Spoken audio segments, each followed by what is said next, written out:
যাত্রীবাহী বাসের সাথে লরির মুখোমুখি সংঘর্ষ, আহত একাধিক বাস যাত্রী। রাজ্য সড়কে আবারও ভয়াবহ দুর্ঘটনা। যাত্রীবাহী বাসের সাথে লরির মুখোমুখি সংঘর্ষ, আহত একাধিক বাস যাত্রী সহ একাধিক মহিলা ও শিশু। ঘটনাস্থলে স্থানীয় বাসিন্দারা আহতদের উদ্ধার করে নিয়ে যায় হাসপাতালে। ঘটনাটি ঘটেছে আজ সকালে ললাট জনকা রোডে আরগোয়াল বাস স্ট্যান্ডের কাছে। স্থানীয়দের দাবি, বাসটি হাওড়া থেকে দীঘা যাচ্ছিল, তখনই আরগোয়াল বাজারে একটি লরির সামনাসামনি এসে ধাক্কা মারে। ব্যাপক ক্ষতিগ্রস্ত হয় বাসটি। ছুটে আসে স্থানীয়রা, তারই মধ্যে ক্ষতিগ্রস্ত বাস থেকে নেমে পড়ে একাধিক যাত্রী। এরপর আহত বেশ কয়েকজন যাত্রীকে উদ্ধার করে নিয়ে যাওয়া হয় হাসপাতালে। তবে দুর্ঘটনায় দীর্ঘক্ষণ পরে আসে পটাশপুর থানার পুলিশ। এরপরে ব্যস্ততম এই রাস্তায় সৃষ্টি হয় যানজট।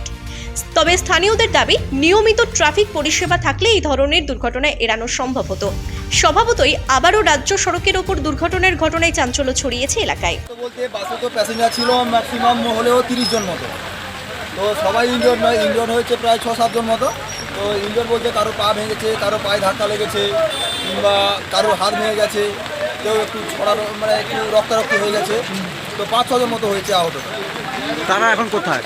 তাদেরকে মোটামুটি আমাদের এখানকার এলাকার মানুষজন তো ডাক্তার কাছে প্রাথমিক চিকিৎসা করে সবাইকে এগরা কিংবা মুখ বেরিয়ে পাঠানো হয়েছে গাড়ি করে। তো কীরকম আছে কী ব্যাপার এখনও খবর আসেনি এখনও।